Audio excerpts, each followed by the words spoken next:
how I came close to Baba, where it was very unlikely that someone like me would be attracted to somebody like Sathya Sai Baba.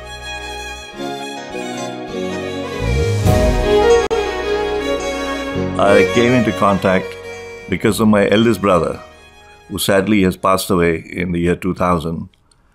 He was a film director, and in 1972, he moved to America to study film direction in UCLA. As a youngster, when he was in the Bombay film industry, he was very ambitious, very materialistic, and wanted to become something.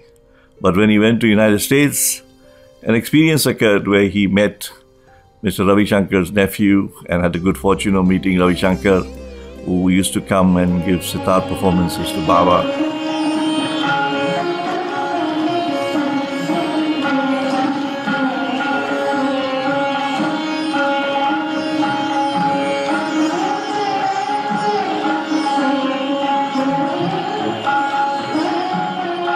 He heard about Sathya Sai Baba, funny enough, in the United States of America, in Los Angeles, through friends. He visited an ashram there where he found people very peaceful. And he, in fact, even in those days, wrote a song on Swami called Who is Sai Baba? That he is love, he is love. And in 1973, my father suffered from cancer, and he came from America to see him. He came, saw my father in the hospital, and immediately left for Whitefield to see Sathya Sai Baba. We were all surprised that he's come all this way and he has just spent one day and gone to see Sathya Sai Baba for blessings.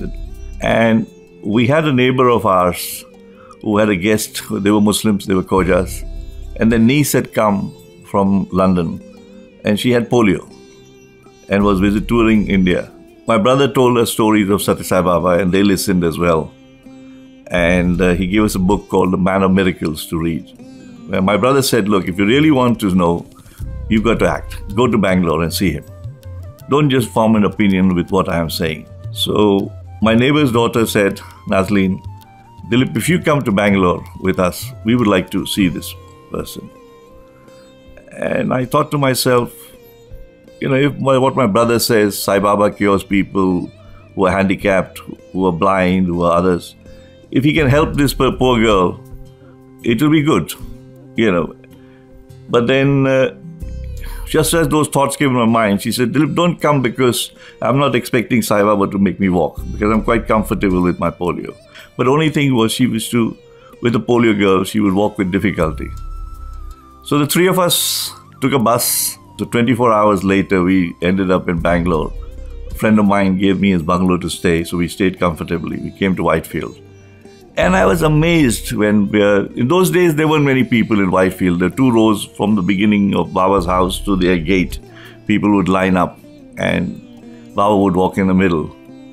And the moment the door opened and I saw Baba come in the sunlight, you know, in the afternoon with the sunlight behind him, it looked almost Christ-like to me, you know, the way he used to walk very slowly and interact. He came close to me. I wanted to see materialize vibhuti to somebody close to me, and gave me a little bit. I touched his feet, and I literally got an electric shock, almost like a current, you know. It was a different feeling of touching somebody's feet.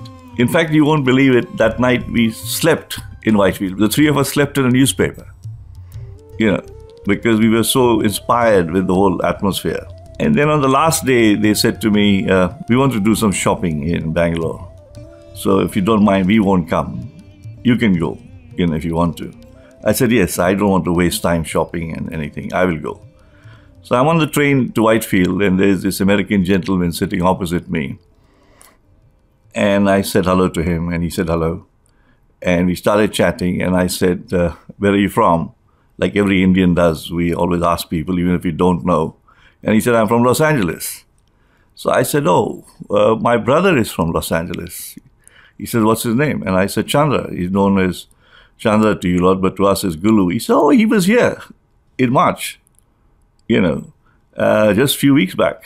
And how's your father? I was taken aback. What a coincidence, you know. And I said, yes, he's all right. He's suffering from cancer, you know.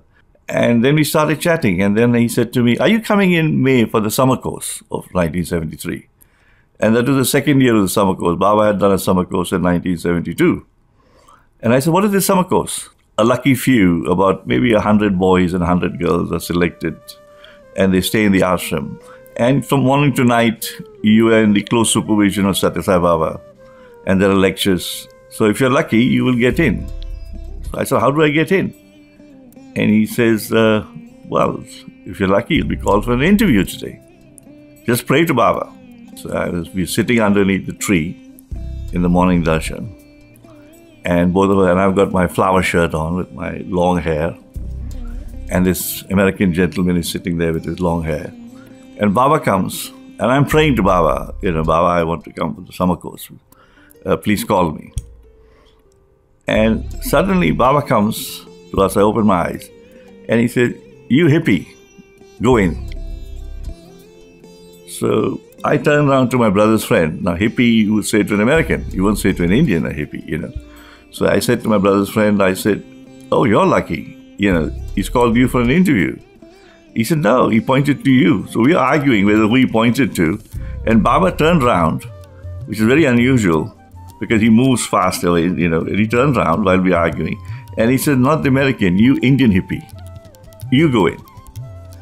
And I was the only person that they called for an interview, would you believe it, that morning? And out of the whole crowd. And I'm standing there outside Swami's interview room in Whitefield. And there was some South Indian family also waiting for him. So he opens the interview room door and he pops his head out. And then he starts talking to this family and they're all laughing. And Swami says, you don't understand what I'm saying. I said, no. He says, where are you from? I said, from Bombay. He says, you have long hair. You become like American culture. So he says, I'm telling them that when I take you in, I'm going to give you a haircut and cut your hair short. You shouldn't have long hair. It's not good for Indian students to be like this. So then anyway, he takes me in the interview room and he starts telling me that you should don't worry about your past. You should think about the present, not about the future. You think too much and you don't attend college. You sit in coffee bars, you grow long hairs, listen to English music. And where is it going to lead you? Rubbish, he says. Work hard. And I said to Baba, Baba, I want to change. I believe you have a summer course. I want to come for that. And Swami said, yes, that's why I've called you. I know you want to come for the summer course, but you must come. I'm inviting you. And I said, okay. I said, will you give me a letter? He said, yes. Then he told me my father is not well. And then I said to him, Swami, I took BCom, but I'm very weak in maths. I can't understand accounts, And he said to me, don't worry, you study hard. And he materialized some vibhuti and rubbed it on my forehead. And he says, you will be working one day for the richest man in the world and you'll be his confidant. I will look after your future. He told you that? Yes. You will be working for the richest man in the world. And you'll be his confidant. What did you think of it at that point in time? At that point, I had no clue that I'm going to think that I'm going to work for the richest man in the world. 20-year-old boy can't even pass his BCom exam, doesn't study. How is he going to work for the richest man in the world? I didn't take it seriously. But then again in the interview, he started saying a few other personal things. And then he said, okay, you give me some packets of vibhuti from the basket. And he says, go, and I want you to do one thing. And I said, what? He says, cut your hair short. Cut all this. You must have short hair. He says, you're a good boy. You don't smoke. You don't drink. And your father worries about you. He thinks you are smoking, you're taking drugs, you're drinking. It's a bad impression. And others also think, this personality you must change for me. So I said, yes, Swami, I will do that. I promise. So I said, but what about that letter? He said, yes, I will give you that letter, but you must come. So I went up to the gate and I waited. I thought he will send me a letter because he's not taken my name. He doesn't know, apart from knowing I'm from Bombay. How's he going to give me the letter? I thought, who's going to believe me that I went in the interview room? So then I saw Professor Gokak, who was the principal of the college, who was carrying his basket. I went up to him and I said to him, I said, sir, I'm waiting here. And he said, how was the interview? I said, very nice. And I told him about it. And I said, very excitedly, Swami's asked me to come for the summer course. But I'm waiting 2 hours now and nobody has come. I said, you saw I went for the interview? He said, yes, I saw you. You were a lucky boy. You were the only one called for an interview today and you will get it. And I said, can't you give me the letter so I can catch my plane, in the evening? So he says, no, I can't give you the letter. Swami will give it to you. Swami says he'll give it to you, he'll give it to you. So I waited. My American friend got me some dosa and we ate there. I didn't even go to the toilet. I sat there, waited. Okay, Swami will send the letter. I told the volunteer, in case he sends a letter, I went once or twice to relieve myself, but I told the volunteers, they said, don't worry, if you want to go, we will keep it for you. Then at 4 o'clock, I see a movement of Baba sitting in the car, coming out. And I asked the volunteers, I said, is he going for a drive? And they said, no, he's going to Delhi. I said, yeah, I'm waiting since 10 o'clock for a letter. And he's going away to Delhi, will I get my letter? And they said, I don't know, we don't know. We can't tell you. So Baba comes in the car very slowly and he's by the window and he looks at me and he does this, Wow. And just goes away, smiles and goes away. And I said, what is this? I was nearly there, but not there. So then I went back to Bombay and I was in HR college and there were two friends of mine, Kamal Sani and Arun Sani, who I knew. And they turned out to be, luckily, Sai Baba devotees. They saw me and they said, oh, what's happened to your hair? We were the wild kids, like sitting on the bench outside. And so he said, what's happened to your hair? So I told him, I went to Bangalore and met. He said, oh, we are Sai Baba devotees. And they said, we are going for the summer course, but how will you get in? For a chap like you, how did Baba select you? You don't go to bhajans, you're not a Sevadar member, and don't hold much hope. It's good Swami has told you, you may get it, but we're not denying that. But don't be disappointed if it doesn't happen, because, there is a selective procedure. One of my very close family friends who was very rich, his father had died, and he had donated the business at the age of 22, 2 years older than me, said to me, oh, Dilip, forget this Baba, do it when you grow older. You don't need to go to spiritual things right now. Come with me to London. We have a house in London and you can stay with me and we'll have a good 2 weeks break. So I said, he said, don't worry about the money. Don't ask your family. I'll give you your ticket and I've got a house, so there's no expenses. And I can imagine on the one hand, I've got this offer to go to London with him in the 20th of May. And his mother shouted at him and said, no, you don't tempt Dilip this way. She was very happy that I had changed. And on the 10th of May, my sister rang me up. I was at my friend's place and said, you didn't come home last night? I said, no. She said, we were waiting for you. I have a surprise for you. I said, what is that? A letter came from Whitefield. It said Whitefield. Wow. From Bangalore. So I ran home, took a taxi and went home. And there was this invitation to join the summer course. Wow. Can you imagine? And rushed to Colaba Market, bought a few kurta pajamas. And I ended up, and to the amazement of Arun and Kamal, who were sharing the room with me, that I was there. How did you manage it? I said, it's Baba. I pursued. I never gave up, And the experiences I had in the love that Swami gave us students was absolutely amazing. One day, I asked my father before I left, do you want me to ask Baba anything for you? He said, no, just his blessings. It's all right. So he said, it's okay. He was happy to see me cut my hair and the change in me. That was enough for him. What he couldn't do, Baba had done this. So this guru must be good.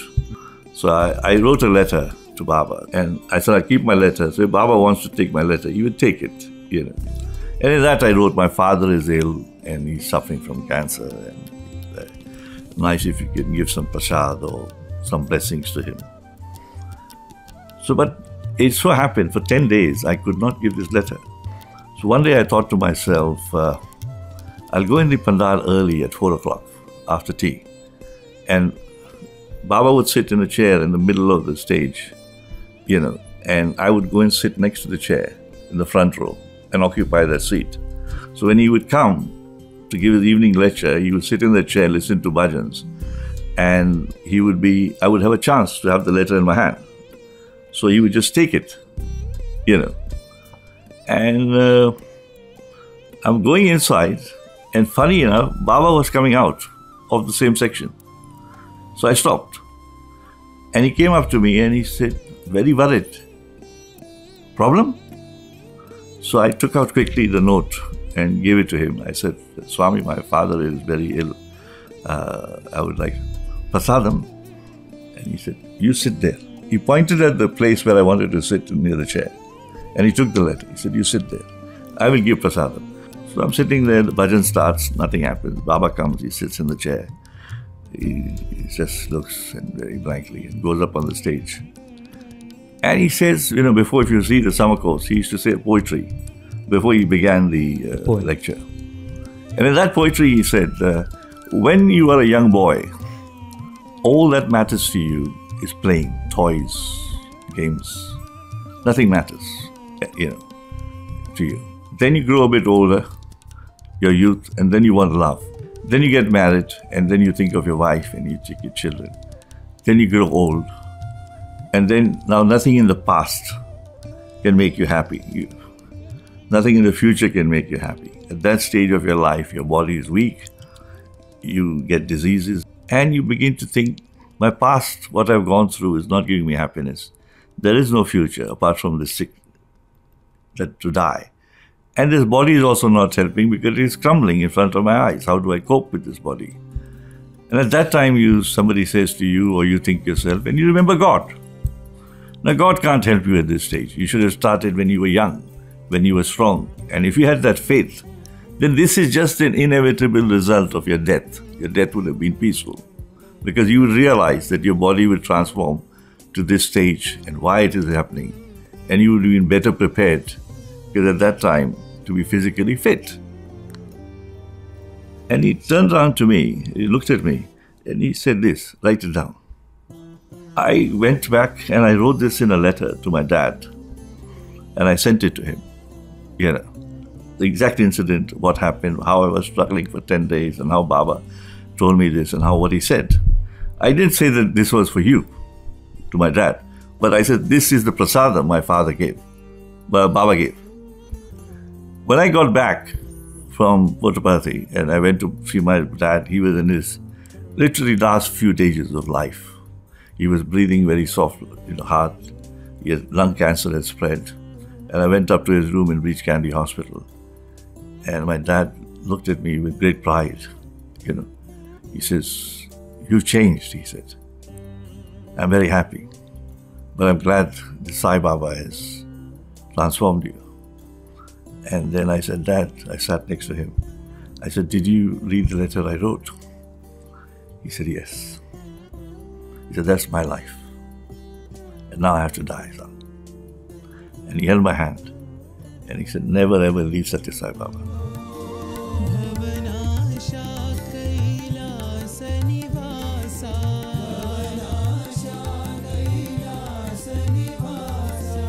And he says, but I ask you one thing, he says. All what you have learned and all my blessings that have showered on you, I ask you one thing. And he says, each one of you will experience in your lifetime from tomorrow, from today, people who will come to you for help, for anything. Maybe money, maybe for medicine, maybe for a job, or maybe for anything. Don't think they've just come accidentally. I have sent them to you.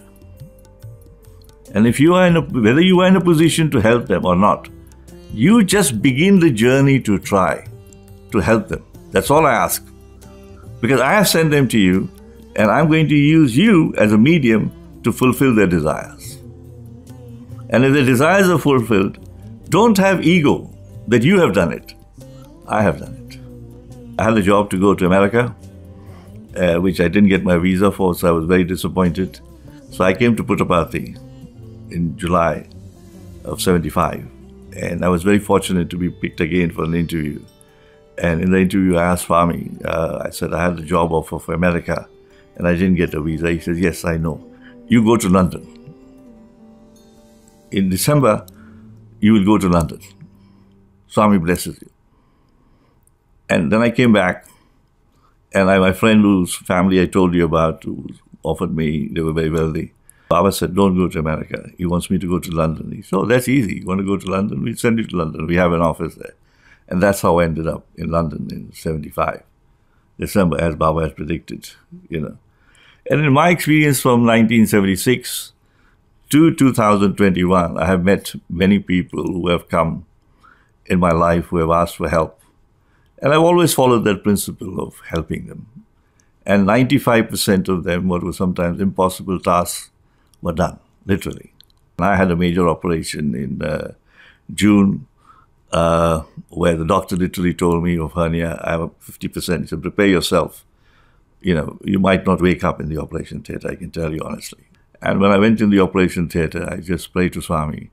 I said, Baba, if I wake up, it's all due to you. And I would like to dedicate my life to helping people and telling, motivating them to come close to you. And to follow your teaching, not just following him as a form. Baba never said, I'm interested in you worshipping me. But follow what I am saying. Love all, serve all, help people. Unless you reach out and help everybody, there's no point in devotion.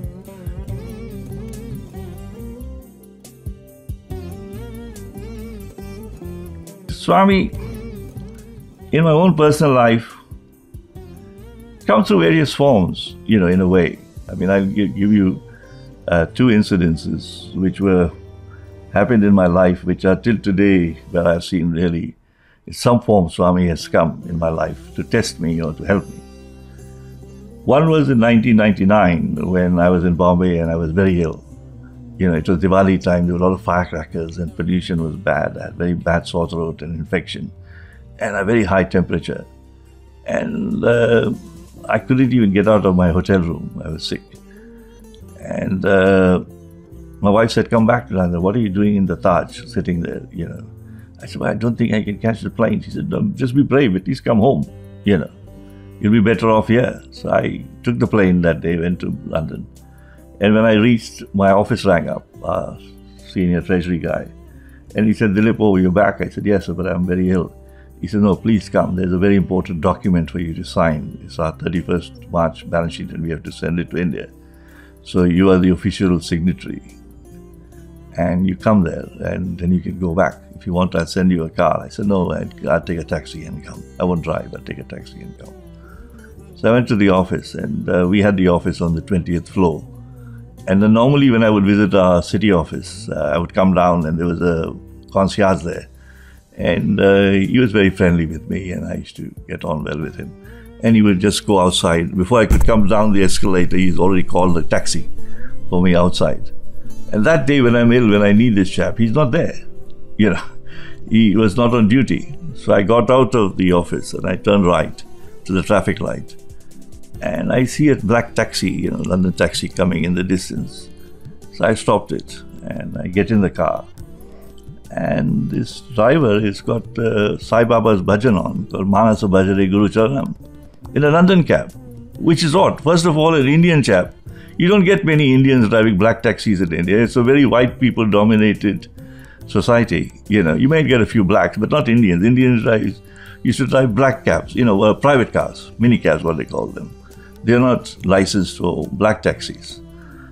And I sit there and I'm listening to Baba's bhajans and suddenly the car stops at a traffic light.